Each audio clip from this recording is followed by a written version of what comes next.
கொண்டுதான கையை கழுவுனல்ல. அன்பர்களே, நீங்க தொழுகைக்கு செய்யற ஒதுவுல மட்டும் அல்லாஹ்வுடைய குவத்தை ஷுஹூத் செஞ்சுட்டா அந்த தொழுகை தரீகத்துடைய ஒதுவா போச்சு. குவத்தை எதிராக செஞ்சுக்கிட்டே ஒது செஞ்சுட்டா தரீகத்துடைய ஒதுவாயிடுச்சு. ஷரியத்துடைய ஒது என்ன? 4 ஃபர்த நிறைவேற்றணும், 4 ஃபர்துகளை நிறைவேற்றணும். தரீகத்துடைய ஒது என்ன? அப்ப முகத்தை கழுவாம கையை கழுவாம குவத்தை எதிராக செஞ்சுக்கிட்டே தக்பீர் கட்டிக்கதா இல்ல பை. தரீகத்துடைய ஒதுன்னு சொன்னோன்னு ஒரு ஃபித்ரா வரும். ஓஹோ, இவர் தரீகாவில் தனியா ஒரு ஒது இருக்குங்கிறாரு. அது முகத்தையும் கழுவ வேண்டியதில்லை, காலையும் கழுவ வேண்டியதில்லை, மசகு செய்ய வேண்டியதில்லை, முகத்தையும் குப்பை கழுவ வேண்டியதில்லை. வெறும் குவத்துன்னு நினைச்சிட்டு போயிட்டோம். அது சொல்ல இல்லைண்ணா, ஷரியத்துல செய்யக்கூடிய அந்த ஒதுவுல குவத்தை சிந்திக்கிறேன், குவத்தை கொண்டு வரோம். யாரெல்லாம் இந்த மிஸ்வாக்கு செய்யறது ஓக்குவத்து, காலை கழுவது ஓக்குவத்து, மசகு செஞ்சது ஓக்குவத்து, கையை கழுவுனது ஓக்குவத்து, வாய் கொப்பளிச்சது ஓக்குவத்து, மூக்கு கழுவுனது ஓக்குவத்து, உன்னுடைய குவத்து. அதுக்கு பிறகு யாரெல்லாம் நான் பள்ளிக்கு வர்றது ஓக்குவத்து, அடி எடுத்து வைக்கிறதெல்லாம் ஓக்குவத்தா இருக்கல்ல. அப்போ உன்னுடைய குவத்தை கொடுத்து என்னை இபாதத் செய்ய வச்சிருக்கிறல்ல, உன்னுடைய குவத்தை கொடுத்து உன்னை வணங்குறதுக்கு வசதி செஞ்சு இதே உணர்வோட வருவானியா தரீகத்துடைய தொழுகையாச்சு. விளங்குச்சுங்களா? இதுக்கு தவஜ்ஜோ ஹக்குன்னு சொல்ற. அப்ப ஷரியத்துல தொழுகிற தொழுகையை விட்டுவிட்டு தரீகத்துல ஒரு தனி தொழுகைன்னு அர்த்தம். ஏன்னா அப்படி மூடர்கள் சில பேர் இது தொழுகை என்ன வெளியில காட்டிக்கிறது, எல்லாம் உள்ளுக்குள்ளார நினைச்சுக்கிட்டே இருக்கணும் அல்லாவே. அந்த தரீகாவுடைய பேரால் அப்படி ஆயிடுச்சு. அதனாலதான் ஷரியத்துக்காரங்க தரீகாவை குழி தோண்டி புதைக்கணுங்கிறாங்க. ஏன்னா இந்த தரீகாக்காரங்க வெளிப்படையான ஷரியத்துடைய அனுஷ்டானங்களை எல்லாம் மட்டும் லேசு காட்டுறாங்க, அது ஒண்ணும் இல்லைன்னு சொல்றாங்க. இவர்களை குழி தோண்டி புதைச்சு பண்ணுங்கிறாங்க அவங்க. ஏன்னா அப்படி சில தரீகாக்கள் ஆயிடுச்சது. இது என்னோட வெளியில காட்டிக்கிற தொழுகை, ஜனங்களுக்கு காட்டிக்கிறது. எல்லாம் கல்புக்குள்ளால தொழுதுக்க வேண்டியதான். கல்புக்குள்ளால என்ன தொழுவான் பை? வெளியில செய்யறாமல வெளியில செய்யணும், உள்ள செய்யறாமல உள்ள செய்யணும். வெளியில உட்காந்து கட்டாய ஹவுதடியில போய் உட்கார்ந்தா முந்தி 2 கையை மணிக்கட்டு வரைக்கும் கழுவணும். இது நஜீர் சொன்னது. 2 தடவை கையை கழுவுனதுக்கு பிறகு மறுபடி வாய் கொப்பளிக்கணும். பிறகு நாசிக்கு நீர் செலுத்தணும், முக சுத்தம் செய்யணும். பிறகு முகத்தை கழுவணும், அதற்கு பிறகு கையை கழுவணும், அதற்கு பிறகு மசஸ் செய்யணும், காலை கழுவணும். இந்த விதமாக ஒது செய்யணுமே. இதே ஒதுவுல அல்லாஹ்வுடைய குவத்தை சம்பந்தப்படுத்தி பார்த்து கொண்டே இருந்தாலும் அது தரீகத்துடைய ஒதுவும் சேர்ந்து போச்சு. அப்போ ஒது செய்யும் போது தரீகத்துடைய சிந்தனை, அந்த குவத்துடைய சிந்தனையோட எந்த மனுஷன் ஒது செய்யறானோ அவன் தக்பீர் கட்டினதுல அல்லாஹ்வுடைய குவத்து தானா சிந்தனைக்கு வந்து சலாம் கொடுக்கிற வரைக்கும் அல்லாஹ்வுடைய குவத்து ஊடுட அவனுக்கு வந்துகிட்டே இருக்கு. இப்ப நான் நிலை நிக்கிறது அல்லாஹ்வுடைய குவத்து, ருக்கு செய்யறது அல்லாஹ்வுடைய குவத்து, கிராத் ஓதுறது அல்லாஹ்வுடைய குவத்து, நான் இருப்பு இருக்கிறது அல்லாஹ்வுடைய குவத்து, நான் கழுத்தை திருப்பி சலாம் கொடுக்கிற அல்லாஹ்வுடைய குவத்து, அந்த அல்லாஹ்வுடைய குவத்துடைய சிந்தனை வந்துகிட்டே இருக்கு. அப்ப இப்ப தொழுகையில் அவன் தனி ஷரியத்துடனே தரீகத்துடைய தொழுகையும் தரீகத்தையும் சேர்த்துக்கிட்டான். இதுக்கு பேர் தான் தொழுகையை தவிர ஷரியத்துல தொழுகிற வெளிப்படையான தொழுகை ருக்கு சுஜூது நிலையெல்லாம் விட்டு விட்டு தொழுகிறது தரீகா தொழுகைன்னு சொன்னா அப்படி ஒரு தொழுகை கிட்ட குர்ஆன் ஹதீஸ்ல இல்லை. ஆச்சு. இதுக்கு பிறகு ஹகீகத்துடைய தொழுகை என்ன? ஹகீகத்துடைய தொழுகை தொழுகையில நிக்கும் பொழுது தொழுகைக்காக போயிட்டா, யா அல்லாஹ் இந்த ஹயாத்து என்னதில்லை ரப்பே, உன் ஹயாத்துடைய பரத்துவம், ஒன்னை கொண்டு ஹயாத்தா இருக்கிற ரப்பே, ஒன்னை கொண்டு நான் அறிகிறேன், ஒன்னை கொண்டு பார்க்கிறேன், ஒன்னை கொண்டு பேசுறேன், ஒன்னை கொண்டு நாடுறேன், ஒன்னை கொண்டு செய்யறேன். அந்த சபா சிஃபாத்தை அல்லாஹ்வுக்கு சொந்தப்படுத்தி அதுக்கு எதிரடியான சிஃபாத்தை, அதுக்கு எதிரடியான சிஃபாத், யா அல்லாஹ் நான் மையத்தாச்சே, மையத்தை எப்படி தொழுகிறப்ப, அப்ப ஹயாத்தான நீ கூட இருக்கிறதுனால நான் தொழுகிறப்ப, யா அல்லாஹ் நான் ஜாஹிலாச்சு, எனக்கு அறிவே கிடையாது, தொழுகைக்கு இல்மு வேணுமே, தொழுகைக்கு அறிவு வேணும், மார்க்க ஞானம் வேணும். அப்ப ஜாஹில் எப்படி தொழுக முடியும்? தொழுகையா தொழுக முடியாது. அதனால ஞானம் கொடுத்தது இல்மு ஒன்னு தானே, அல்ல தொழுகணுங்கிற நாட்டம் ஒன்னு தானே ரப்பே, தொழுகத்துக்குள்ள இந்த செயல் குதிரத்து ஒன்னு தானே, யாரெல்லாம் தொழுகையில் நான் பார்க்கறது ஒன்ன கொண்டு தானே, பேசுறது ஒன்ன கொண்டு தானே. தொழுகையில கண்ணை திறந்து பார்த்துக்கிட்டு தொழுகும், தொழுகையில கண்ணை மூடிக்கிட்டு தொழுகக்கூடாது. ஒரு பெரிய மகான் ரொம்ப தொழுவா, நல்லா தொழுவா. ஒரு நாள் மனாமல்ல ஒரு சோனபதியை பார்க்கறாங்க, அதுல ஒரு அழகான மாளிகை இருக்கு. அந்த மாளிகையில ஒரு ஹூரை பார்க்கறா, மனாமல கணவரை பார்க்கறா. அந்த ஹூருன்னு சொன்னா உங்களுக்கு எல்லாம் தெரியாது. இப்போ ஹூரை வர்ணிக்கு போனா எல்லாரும் போயிடலாமான்னு நினைப்பீங்க சொர்க்கத்துக்கு இப்பவே. அது கொஞ்சம் பொறுமையா போவோம் இன்ஷா அல்லாஹ். அங்கே போயிட ஹூரை தேடிட்டு போனா இப்ப வீட்டுல இருக்கிற லங்கூர்ல அழுவ ஆரம்பிச்சிடும், நம்ம பேர் நிக்கா செஞ்சு வச்சிருக்கல அழுவ ஆரம்பிச்சிடும். அதனால அல்லாஹ் அழைக்கும் போது போவோம், பக்குவ நிலைக்கு வந்து அல்லாஹ் கூப்பிடுவோம். அந்த ஹூருடைய அழகை வர்ணிக்க முடியாதுங்க, அல்லாஹ் அப்படி படைச்சிருக்கிறான், நேர்த்தியா படைச்சிருக்கான். ஆனா 2 கண்ணு அந்த ஹூருக்கு. அவர் பார்க்கிற மாளிகையில யாரு வந்து கேட்டாலும் உங்க மாளிகைட்டாங்க. இந்த பெண்கள் இந்த பெஞ்சாதியால ஹூர்ல யாருக்கு உங்களுக்குட்டாங்க. இவர் கேட்டாரா கண்ணு 2 பொட்டையா இருக்கே அப்படின்ட்டு. என்ன அல்லாஹ்வுடைய சொர்க்கத்துல இப்படி நாக்கிசாவுமா இருக்கு, அவனுடைய சொர்க்கம் காமிலான இடமாச்சு. என்னுடைய இபாதத்துக்கு இந்த மாதிரி பொட்டை கண்ணு பொம்பளை தானே இருக்குது. என்ன அதுக்கு பதில் வந்துச்சா, நீங்க தொழுகையில என்ன ஷுஹூது செய்யாம கண்ணை மூடிக்கிட்டு இருந்தீங்க. ஷுஹூது கண்ணை திறந்து செய்யணும், நீ கண்ணை மூடிக்கிட்டு தொழுது, அதனால நீ தொழுத தொழுகைக்கு பறக்குது ஹூரு கண்ணு இல்லாம போச்சு. ஆரிஃபின்கள் எழுதியிருக்கிறாங்க, உங்களுக்கு விளங்காது சீக்கிரம். கண்ணை திறந்து முன்னால பார்க்கணுமல்ல, தொழுகை எடுத்துட்டு பார்த்துக்கிட்டே இருக்கணும். என்ன அது பார்க்கறது? பள்ளியாசில் போனது என்னது? அல்லாஹ்வை சந்திக்கிறது. பார்க்காம சந்திப்பு எப்படி ஆகும்? பார்த்தா தான் சந்திப்பாங்க. இந்த கண்ணால பார்க்க முடியாது வாஸ்தவம். ஆனா இந்த கண்ணை மூடிக்கிட்டும் பார்க்க முடியாது. இந்த கண்ணு பார்த்து கல்பு உறுதிப்படுத்தும். அதனால இந்த கண்ணு தான் பார்த்து ஊர்ஜிதப்படுத்தணும். முன்னால் இருக்கிற எல்லா வஸ்துக்களையும் இது கண்ணாடி தான், இது விளக்கு தான், இது ஃபேனு தான் கண்ணு பார்த்து உறுதிப்படுத்த ஊர்ஜித செய்யணும். அதனால ஹக்கு தான், ஹக்குக்கு முன்னால தான் இருக்கிற ஊர்ஜிதப்படுத்துறது கண்ணு இருக்கணும். கண்ணு திறந்து பார்க்கணும். அவர் கண்ணை மூடிக்கிட்டு தொழுதுட்டார். கைஃபியத்து வரட்டும், உணர்ச்சியா தொழுன்னு கண்ணை மூடிட்டு தொழுதார். மக்ரூருக்கு தொழுகையில கண்ணை மூடும்.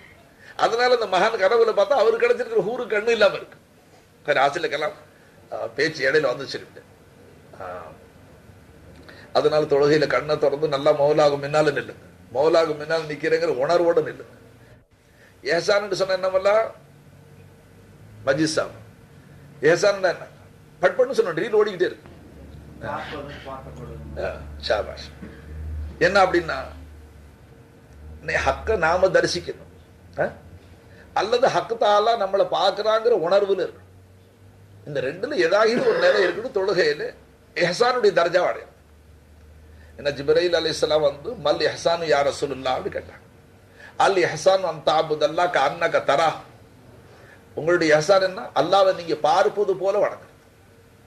இதுக்கு சில பேர் வியாக்கியானம் பார்ப்பது போலன்னு சொன்னா அவங்க வியாக்கியானம் சொல்றது, ஒரு ராஜா இருக்கிறான், அவன் சிம்மாசனத்தில் உட்கார்ந்து இருக்கிறான், உன்னை வேலை செய்ய சொல்லிட்டு அவன் பார்த்துக்கிட்டே இருக்கிறான், ஆனா அவன் பார்க்கறாங்கிறது உனக்கு தெரியல.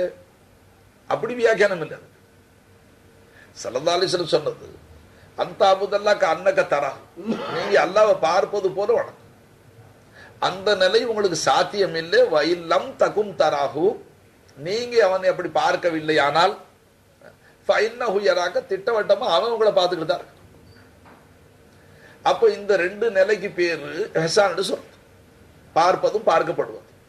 ஒண்ணு ஹக்க பார்ப்பது போல வணங்கணும், அல்லது அல்லாஹ்வால பார்க்கப்படணும், அந்த உணர்வு இருக்கணும். இதெல்லாம் தரீக்கத்துல நல்லா வாப்பாடம் ஆயிடுச்சு.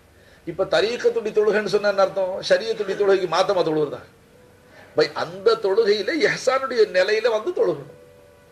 இப்ப தரீக்கத்து இந்த இஹ்சானுடைய தர்ஜா எப்ப ஹாசில் ஆகும்? தன்னை அறிவது கொண்டும் ஹக்கை அறிவது கொண்டும் அல்லாது இது ஹாசில் ஆகாது. ஹக்கை எப்படி பார்க்கிறோங்கிறது விளங்க முடியாது, அல்லாஹ் நம்மளை எப்படி பார்க்கறாங்கிறது விளங்க முடியாது.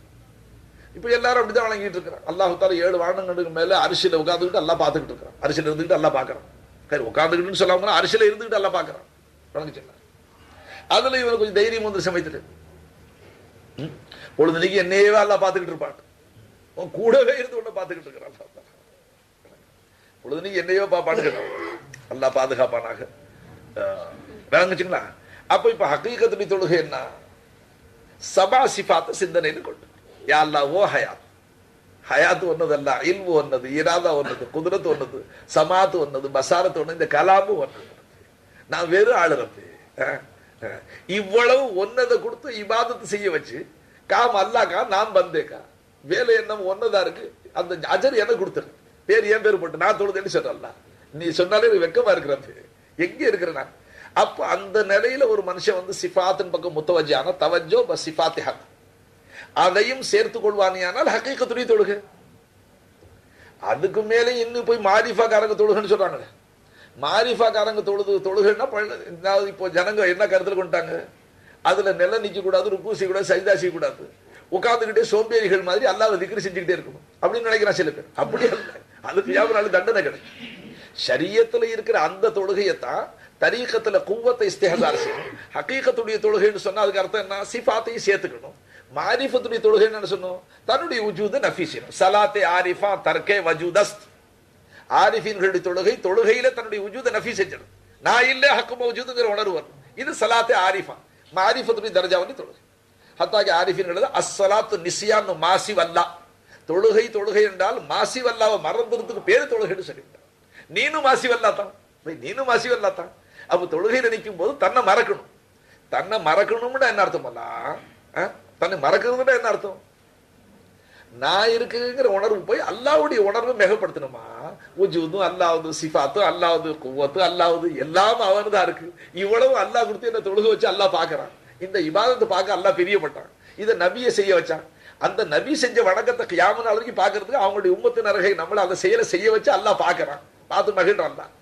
இந்த உணர்வு இப்ப தரீகத்துடைய சரியத்துடைய தொழுகையிலே தரீகத்து ஹக்கீகத்து மாரிஃபத்து இருக்கா? இல்ல தரீகத்துடைய தொழுகை தனியா இருக்கா? ஹக்கீகத் தொழுகை தனியா இருக்கா? மாரிஃபத் தொழுகை தனியா இருக்கா? ஒரே தொழுகை தாமா.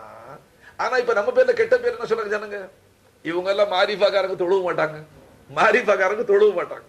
ஆனா மாரிஃபாக்காரன் மாரிஃபாவுடைய தர்ஜாவில் தொழுகிறான், ஹக்கீகத்தில் உள்ள ஹக்கீகத்துடைய தர்ஜாவில் தொழுகிறான், தரீகத்துக்காரன் தரீகத்துடைய தர்ஜாவில் தொழுகிறான், ஷரியத்துக்காரன் ஷரியத்துடைய தர்ஜாவில் தொழுகிறீங்க. மாரிஃபாக்காரங்க அதாவது சில பேர் முரீது பேரால தொழுகை நோம்பு விட்டுவிட்டதுனால பொதுவாக தரீகாண்டாலே தொழுகையை தடுக்கிற கூட்டோடு பேராயிடுச்சு. விளங்குச்சுங்களா? இந்த ஆளுகளுக்கு தொழுகை பிடிக்காது. ஆனா அல்லா இடத்துல கபூலாகிறது தரீகாக்காரங்களுடைய தொழுகை தான். மிகப்படுத்தி சொன்னார் இவங்க தொழுகையாக ஒரு அளவுக்கு அல்லாஹ் கபூல் செய்யும். ஏன்னா அல்லாஹ் நிச்சயமா சொல்வார் கியாமத் நாளைக்கு. அங்கே தெரியும் இன்ஷா அல்லாஹ் தஆலா ஹாசில கலாம். அன்பர்களே, ஹனஃபி மذஹப்ல சுப்ஹானக அல்லாஹும்ம இருக்கு பின்னால. ஷாஃபி மذஹப்ல தௌஜியா ஓதுறான், இன்னி வஜ்ஜஹது வஜ்ஹியா. ஹனஃபி மذஹப்ல சுப்ஹானக அல்லாஹ் சனான்னு சொல்றான். சனா ஓதுறது சுன்னத். சனா ஓதுறது ஹனஃபி மذஹப்ல சுன்னத். தக்பீர் தஹரீம் அல்லாஹு அக்பர்னு தக்பீர் கட்டோன்னு சுப்ஹானக அல்லாஹும்ம வ பிஹம்திக வ தபாரக அஸ்முக வ தஆலா ஜத்துக வ லா இலாஹா கைருக. இதுக்கு பேர் சனா சுப்ஹானக. இதே சனாவை மையத்து தொழுகையில தொழுகும் போது வ தஆலா ஜத்துகவுக்கு பிறகு வ ஜல்ல சனாவுக வ லா இலாஹா கைருக சேர்த்துக்கணும். ஹனஃபி மذஹப் என்ன ஷாஃபி மذஹப் பிள்ளை நிறைய இருக்கு. ஷாஃபி மذஹப் ஹனஃபி மذஹப் இதெல்லாம் பத்தி பிரச்சனை. 4 மذஹப் சுன்னத் ஜமாத். நாம நம்ம கடையில ஒருத்தர் மذஹபுடைய அனுஷ்டானங்கள் எல்லாம் பரிகசிக்கிறது நபியை பரிகசிச்ச மாதிரி ஆகிடும். இது ஓதிக்கிறவங்க கலட்டம் பண்ணிக்கிறது. ஒருத்தர் ஷாஃபிக்காரங்க ஹனஃபி, ஹனஃபிக்காரங்க ஷாஃபியை கிண்டல் பண்ணிக்கிட்டு சில ஊர்ல சண்டையை போட்டுக்குவாங்க. சண்டை போட்டுட்டு என்ன அர்த்தம்? நபி அவரோட சுன்னத்தை பரிகசிச்ச மாதிரி ஆயிடுச்சு. பாருங்க, ஒரு ஆரிஃப் இடத்துல ஒரு முரீது போனான். அவர் முரீது ஷாஃபிக்கார், ஷைக் ஹனஃபி. இவர் முரீது வாங்கி விட்டு ஷைக்கு கிட்ட திடீர்னு ஒரு தொழுகையில தனியான தொழுகு போகுது. திடீர் தனியா தொழுகு போகுது. அந்த ருக்குலேருந்து அவர்கள் போயிட்டு ருக்கு போகும்போது ஒருத்தர் கை உயர்த்திங்க, நிலையிலேருந்து ருக்கு போகும்போது கை உயர்த்திக்கிட்டு அல்லாஹ் அக்பர்னு போவாங்க. மறுபடியும் நிலைக்கு சஜிதாவுக்கு போகும்போது ஒருத்தர் கை உயர்த்திங்களா உயர்த்துவாங்க. வலல்லாலீனுக்கு பிறகு ஆமீன்னு சத்தம் போட்டு சொல்லுவாங்க. இதெல்லாம் அவர் உடனே விட்டு விட்டார். ஒரு முரீது விட்டு விட்டார். அப்ப ஷைக்கு கேட்டாங்களாம், என்ன நீங்க முரீது வாங்கத்தானே வந்தீங்க, மதஹப மாத்திக்க வந்தீங்களா? முரீது வாங்கிக்கிட்டு உடனே உங்களுடைய மதஹபுடைய தலைவருடைய ஷாஃபி மதஹபுடைய ஒரு இமாமுடைய அனுஷ்டானங்களை விட்டுவிட்டீங்களா என்னான்னு கேட்டாங்க. அதுக்கு அந்த முரீது சொன்னார் சையதி. அப்ப தாங்களை ஷைக் ஆக்கி இருக்கிற, ஞான குரு ஆக்கி இருக்கிற, தாங்க தொழுகிற தொழுகையை விட உயர்ந்த தொழுகை எப்படி இருக்க முடியும்? அப்ப தாங்களை நான் துயர்ந்துகிட்டேன் தங்களை. அப்ப ஷைக்கு கண்டிச்சாகலாம், எப்படி மகான்கள் போயிருக்கிறாங்க, நாம எப்படி சச்சரவு செஞ்சுக்கிறோம். அப்ப அந்த ஷைக் என்ன சொன்னாங்களாம், மகனே நீ முரீது வாங்கத்தான் வந்தப்பா, மதஹப மாத்த வரல.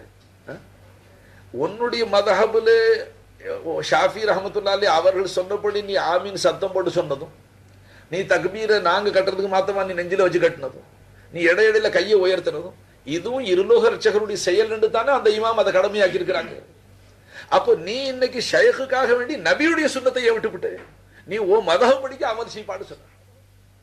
அப்ப சென்னைமிக்க ஆரிஃபின்கள் யாரை மதஹபு மாத்த, அவரை புனிதமிக்க மக்காவில் இவ்வளவு பெரிய எல்லா மக்களும் கூடுற இடத்துல யாருடைய மதஹபையும் மாத்தி கொள்ள முடியாம சொல்றீங்க.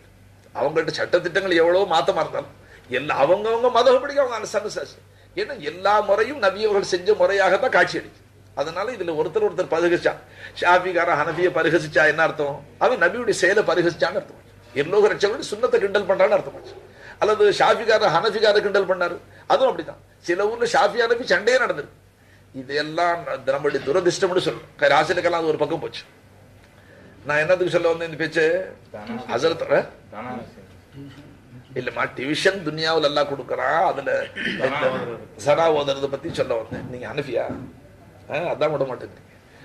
அதே சனா விட அதுல என்ன ஒரு பறக்கத்து இருக்க சர்க்கார் சொல்லணுங்கிறா இருக்கு, அன்பர்கள் இருக்கு, வாஸ்தவமா இருக்கு.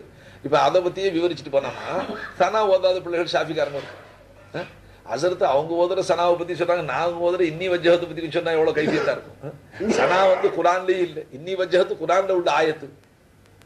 இன்னி வஜ்ஜகத்து வஜ்ஹில் இல்லது இப்ராஹிம் அலைஹிஸ்ஸலாம் ஓதுன துஆ அது. அப்ப அது திருக்குறான் திருமறையில வந்து சனா வந்து எல்லோக சுன்னத். வலா இலாஹ கைருக்கங்கிற உணர்வு உங்களுக்கு இலாஹ பத்தி விளக்க ஞானங்கள் கொடுத்தாச்சு. ரெண்டாவது வலா இலாஹ கைருக்க முன்னிலையா வச்சு சொல்றாங்க, யாரெல்லாம் நிச்சயமா உன்னை தவிர வேற யாரும் இலாஹ இல்லைன்னு சொல்லி சொல்றோம். தக்பீர் கட்டின உடனே அல்லாஹ் கிட்ட என்ன சொல்றோம், ஹனஃபி மذஹப் படிக்க வலா இலாஹ கைருக்க, நிச்சயமா உன்னை தவிர தேவையை பூர்த்தி செய்யறது யாருமே இல்லை அல்லான்னு சொல்லிவிட்டோம். அன்பர்களே, இந்த ஒரு சொல்லு போதும் ஆயிடுச்சு. உன்னுடைய சகல கவலைகளையும் அந்த நிமிஷம் நீ விட்டுவிடும். ஏன்னா உன்னை தவிர யாருமே இல்லை அல்ல தேவையை புரிச்சது என்ற உணர்வோட கலிம தொழுது அவர் மனுஷன். அவ கல்புல கவலைகள் எப்படி, சஞ்சலங்கள் எப்படி.